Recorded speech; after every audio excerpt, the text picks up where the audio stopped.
Alright, so in this part C of the lab 4, we are going to continue with our lab. So remember, at the end of our part B, we saved the dataset, and we are just going to load the dataset in our lab 4C, where you can see this is the analytic data with all of the missing values, and this is the analytic data without any missing values. And see, when you are deleting the missing values, the numbers are getting down to almost half.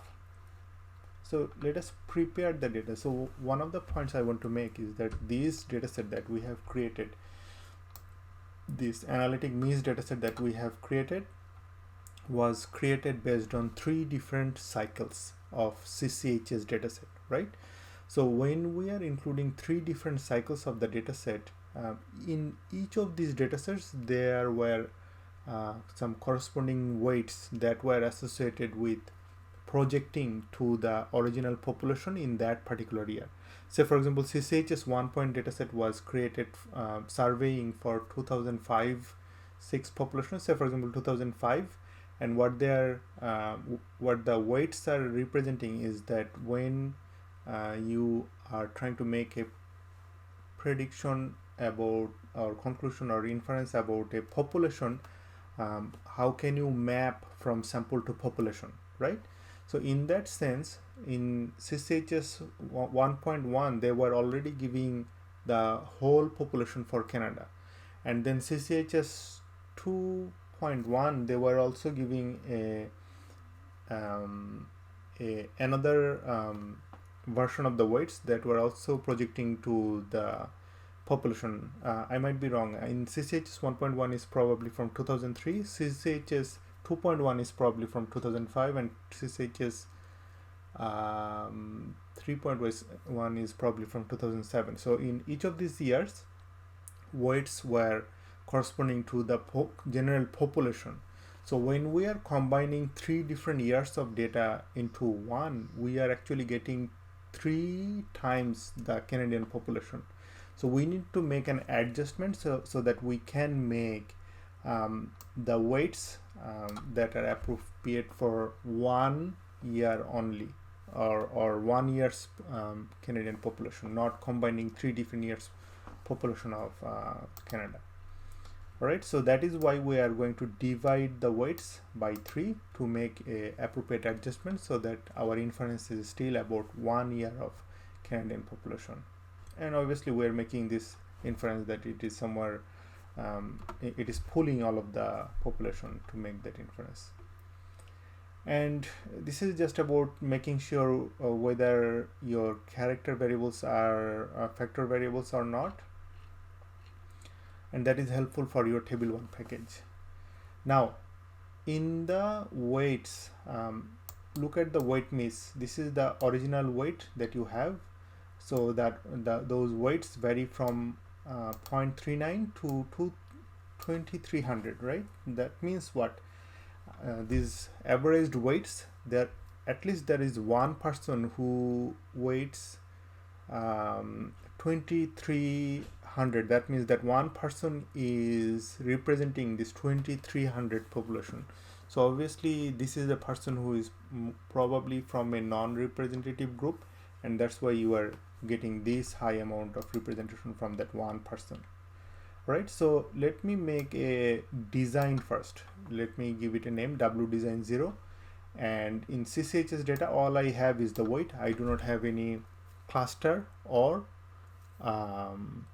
primary sampling unit in this dataset. I also do not have any strata information.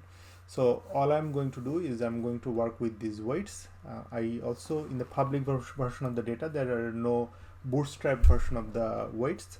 So we are just kneecapped by this, and we are just going to use the weights that are provided in the public access data. If you are interested about getting access to the other survey feature information, you can request to the RDC to get access with some appropriate proposal. All right, So in the design, I'm saying the cluster is one, weight is the weight variable, and I'm specifying the data set, and that is creating me the design object. And when I try to get a summary of the weights of the design object, I get the same weights that was in the original analytic miss dataset, right? I get the standard deviation, and the standard deviation is 80. Now let's see what I'm doing here, because I do not want to say, for example, in this particular example, want to work with the missing values, because later probably I will work with an imputed dataset, but for now I just do not want to input everyone without even understanding what I'm doing. So for now I'm just going to work with a complete case analysis. But in this complete case, how did I define the miss variable? To define the miss variable, what I have done is that I have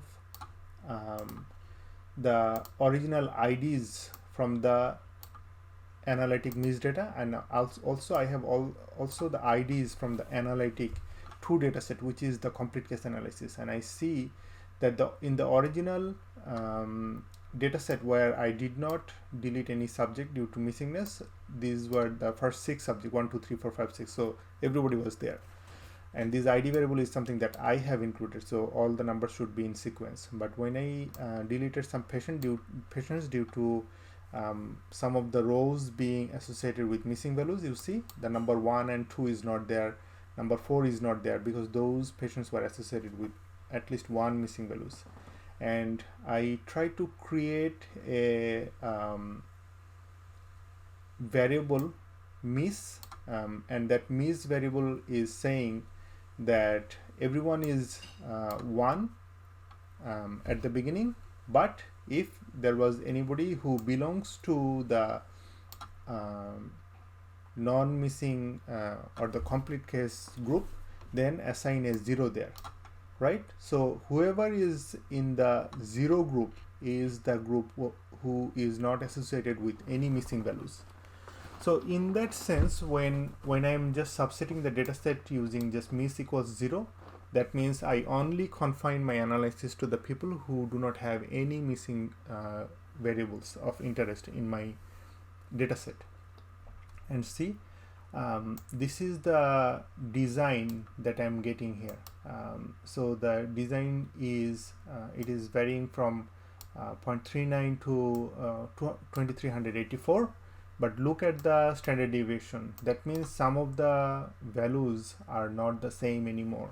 See, the first quantile and the first quantile are not the same. The third quantile and the third quantile are not the same. So even though the minimum and maximum are not removed from this dataset because they did not have any missing value maybe, but some of the dataset, some of the weights in between were not included anymore. So that's why the standard deviations of these are not going to be the same. So this is the most important aspect of the the survey data analysis, is that you do not want to delete a subset before creating the design. Otherwise you are going to mess up the weights and the weights will not make sense anymore. Okay, so how do you deal with the bivariate analysis in this case? Remember, previously we were using the table 1 package and we were using just the create table 1 function. But now that we are dealing with a survey weighted design, we are going to use the survey create table 1, where in here we are simply going to use the design, and that will give you the weighted. See, these are all weighted datasets that you are seeing here. And you can also do the same with respect to the stratification of the outcome, and you get the weighted dataset here. You can get the proportion by using the survey by, and you want the design of effect to be printed as well. Then you can see something like this. So these are all design effects that you are seeing. So this is just the difference of the variance in the sampling compared to had you done the sampling using a simple random sampling. So this is giving you the design of effects, and these are the confidence is giving you the confidence interval, and this is some formula about the design effect which you know about from the class already. Alright, so the test of association.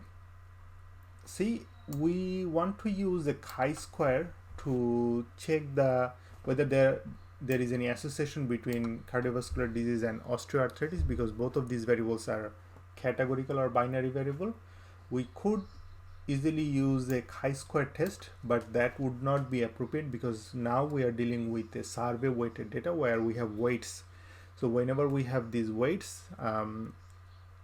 we are not dealing with the SRS anymore, and the samples that you have are not independent anymore, and that's why we need to make some modification so that these weights, strata, and clusters can be taken into account. So in our dataset, we only have the weight, so that also can be taken into account by using a modification of chi-square, and that is known as the Rao-Scott modification, and there is another modification known as Thomas-Rao modification that can also approximate the chi-square using a f-test. So for Rao-Scott modification, you simply need to say statistic equals chi-square, but for the survey chi-square, if you want to get the Thomas-Rao modification, you simply have to mention statistic equals f, even though you are using a chi-square test. In here as well, you are using a chi-square test, and that's how you can do a version of chi-square test within the survey weighted data. Alright, so now that we know how to do some bivariate assessment, we can save the data for the next lab. One point I just want to make quickly is that in here we just did a survey chi-square, but there are other options, other tests that are also possible to do even for the continuous data sets. That would be more appropriate for survey weighted data rather than a SRS type of data.